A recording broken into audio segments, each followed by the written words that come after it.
తప్పేముందండి?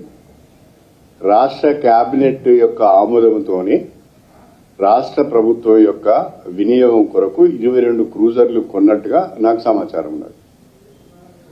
ఇప్పుడు అది వాడరా? కాంగ్రెస్ పార్టీ వాళ్ళు వాడుకోరా? మాట్లాడే ముందు దాచుకుంటారండి. It is a public property. 22 land క్రూజర్లు అనేవి పబ్లిక్ ప్రాపర్టీ. వాటి రిపేర్ కొరకు వాటిని బ్లడ్ ప్రూఫ్ కన్వర్ట్ చేయడానికి పోయినట్టుగా నాకు ఉన్న సమాచారం.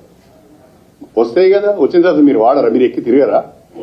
అమ్మేస్తారా వాటిని? మళ్ళా పోనీ దాంట్లో ఏమైనా అవినీతి జరిగిందా?